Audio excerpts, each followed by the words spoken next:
Olá, bom dia, boa tarde ou boa noite. Saúde, paz, alegria, foco, força e fé. Sou o Zezito, professor de Biologia do Preparatório Verbita e vamos continuar falando aqui das bactérias, mas hoje nós vamos falar de dois processos mais rapidamente. Vamos falar sobre a utilização do oxigênio e sobre processos reprodutivos relacionados às bactérias. Então, acompanha comigo. Quando a gente pensa na bactéria e falar do seu metabolismo energético, elas podem ou não ser utilizadoras do oxigênio, elas são classificadas sendo utilizadoras ou não do oxigênio. Então, as bactérias que não utilizam o oxigênio, a gente chama essas bactérias de bactérias anaeróbias ou anaeróbicas, né? Essas bactérias anaeróbias, elas podem ser bactérias anaeróbias facultativas, porque elas utilizam ou não esse oxigênio, tá?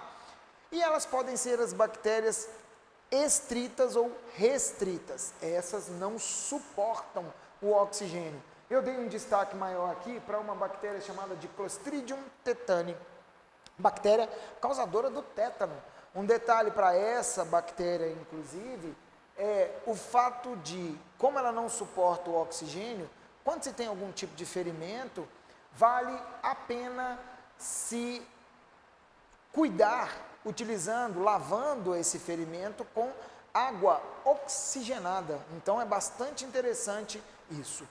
E as bactérias que a gente vai chamar de aeróbicas, elas utilizam então esse oxigênio para o seu metabolismo energético. Só lembrando de uma coisa importante, elas vão ter uma estrutura chamada de mesossoma, cheio de enzimas respiratórias, onde isso vai acontecer. Uma bactéria não tem uma mitocôndria para poder fazer esse processo. E quando a gente pensa nessas bactérias no que diz respeito à reprodução, é necessário que a gente entenda o seguinte: as bactérias só podem se reproduzir assexuadamente por um processo chamado de divisão binária, ou cisciparidade, ou ainda bipartição, sem troca de material genético. Então, os indivíduos que são produzidos são idênticos à célula.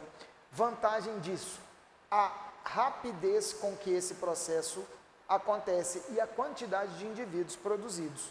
Então, basicamente, uma célula bacteriana mãe origina duas bactérias filhas, geneticamente idênticas. Só que, quando nós pensarmos em troca de material genético, convém muito mais que nós falemos de recombinação gênica. Não vamos levar em consideração reprodução sexuada, não. Vamos falar de recombinação gênica. Aqui sim ocorre troca de material genético. Dentre essas recombinações gênicas, vale a pena a gente destacar essas três aqui. A primeira delas, a transformação.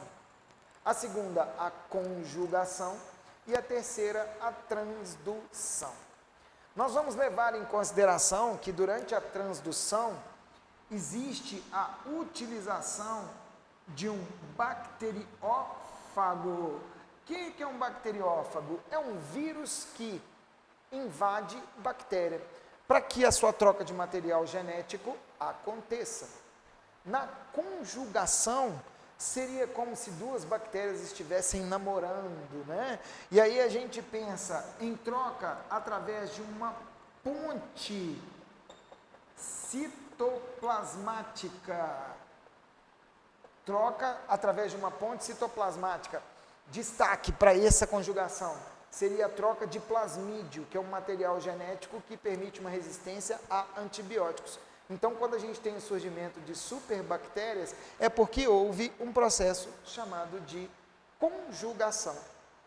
E para a gente finalizar, você vai pensar em transformação quando houver captura, né, de material genético de outras bactérias que estiveram no meio onde essa bactéria estiver. Então, aqui vai acontecer meio que uma absorção de DNA de bactérias mortas. Ok, queridos? Então fique atento para essas dicas e a gente volta falando um pouquinho de outros indivíduos, como vírus, protozoários, fungos, algas e plantas. A gente se encontra. Grande abraço!